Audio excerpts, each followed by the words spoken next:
What's going on, sleepyheads? I'm back just like I said I would be. Got my No Sick Days t-shirt on. Thank you to my friend Georgia.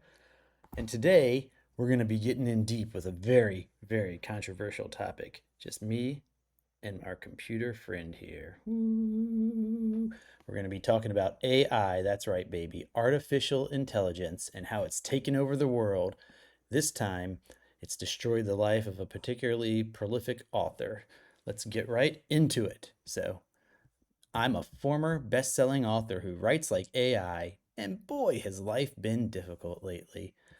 Here, I was thinking alcohol would be my downfall. That's the thoughts of the author. And as you can see, this was published on Medium on a publication called AIAIO. It focuses on AI, but it doesn't kind of put it on a pedestal. It tries to level the playing field in the sense that there should be some critical thinking around how we're using AI and what the future holds for it. So I thought it was a good place to focus on a satirical article about somebody whose job has been taken over by AI.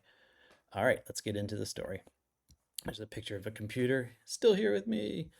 And how I miss the good old days before even the semi literate could ask ChatGPT to generate an article or 10 in less than an hour. The days when words flowed from me like a river of unicorn urine, crafting bestsellers and as a earning my work a cozy spot on bookshelves across the world. Those days seem long gone. Now I'm trapped in a Kafkaesque nightmare, accused of being an AI imposter in the literary world. Yes, you heard that right. I, clearly a human, am accused of writing like a cold, unfeeling machine, as if the trials of writing weren't enough. Now I have to prove that I'm not a product of some silicon based overlord's imagination. The rise and fall of a prolific and apparently robotic author. I was a literary demigod during my heyday. My books sold faster than edibles at a Snoop Dogg concert. Critics raved, fans adored me, and life was good. My natural style, crisp, logical, unnerving, consistent, and the ability to unflinchingly present incorrect information as fact. This formula was as simple as it was unique to me. So there is a play on the idea that AI is known to hallucinate, but it still presents whatever it thinks up or whatever it comes up with, and people tend to just grab it and take it for what it is without doing any critical thinking around that. Also, a play on people who are attempting to say whether or not something was written by AI, and some of their hints are if it's structured in certain ways, and it's like, that's not really that good of a way of looking at it. A lot of times, for consistency's sake and ease of reading, people do structure things. Like everything is very formulaic in writing. There's not only patterns, but there's like blueprints for how to write certain stories, and that goes from academia to leisurely fiction reads. So I guess if you're trying to identify AI, just being consistent seems like a poor way of doing it.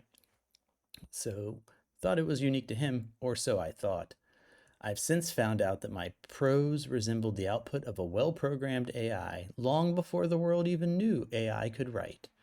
When the AI apocalypse descended upon the literary scene, everything changed for me. Rejection letters flooded in, stinging me with the force of 1,000 digital killer bees. We regret to inform you that your submission reads suspiciously like it was generated by AI. It's as if every editor turned into a paranoid android hunting for the signs of artificial intelligence in every sentence. I should also note that each rejection had the same consistency these editors accuse AI writing to have. Who is the real AI diot, I ask? And that is actually poking a little bit of fun at rejection letters, which are very formulaic. And so, yeah, if you're going to say AI writes by formula, 99 times out of 100, if you get rejected for pitching something to an editor, you get a letter that the only thing different than anyone else's rejection letter is the fact that they've pasted your name into it. In a desperate bid to save my career, I attempted to change my writing style. I wrote more scattered pieces. I embraced the chaos of human inconsistency. I added typos, random metaphors, and even a nonsensical subplot about a time traveling Labrador named Marley to my Princess Di biography, just to throw off the scent. So now this guy's gone crazy trying to not be AI. He's being wild. My once pristine prose became a Jackson Pollock painting of words, a canvas of randomness that critics once again heaped praise upon. You know what happens next. Just as I perfected my gloriously disjointed style, AI started mimicking it. The machines became so good at pretending to be human that they began writing like our messy, disjointed selves. I was hitting rock bottom, mentally and financially, as my means of making money dried up and the bills piled high. Should I continue with my newly adopted scatterbrain style to stay ahead of AI, or should I revert to my original, more structured approach? Stubbornly, I pressed on with my random structure. I tried everything. One day I'd write like an alcohol fueled beat poet, the next day, like a philosopher on a mushroom induced hallucination. I even started throwing in random British spellings, hoping the extra U in color would save me. But nothing worked. Each piece was met with the same soul crushing rejection. We regret to inform you. I've now found myself in an inescapable loop. Each time I change my style to avoid detection, the AI evolves and the cycle begins anew. I am a literary Sisyphus, forever pushing the boulder of authenticity up the hill of AI suspicion. My frustration is tangible in the form of smashed laptops and balled up printouts of rejection emails. Imagine trying to outsmart a machine that learns from every move you make. It's like playing chess against an opponent who reads your mind and laughs at your strategies. I tried sarcasm. I tried earnestness. I tried taking on the pen name Bobby Fischer to outsmart the robots. But the AI detectors are relentless, and the accusations kept piling up.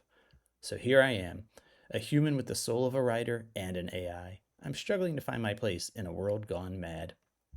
ChatGPT tells me the future of writing is a murky quagmire where humans and machines dance an awkward tango of imitation and suspicion. Will there come a day when we can tell human from machine? Are we doomed to forever question the authenticity of every word we read? Who knows? But one thing's for sure. I thought cirrhosis of the liver would take me down, but it's clear now AI will be the death of me. All right, so there you have it. Words from once prolific author who has had to switch their styles up many, many times. And actually, I was doing a little bit of thinking there in writing the article. It wasn't just to be enjoyable and silly.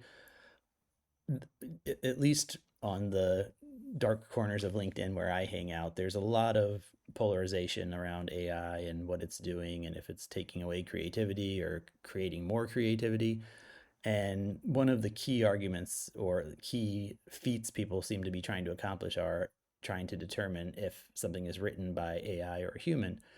And it seems like a very circular argument to me because if AI is supposed to take on human like traits in what it does based on learning, then you shouldn't be able to distinguish the two. So, therefore, all human writing should sound like AI writing, and all AI writing should sound like human writing.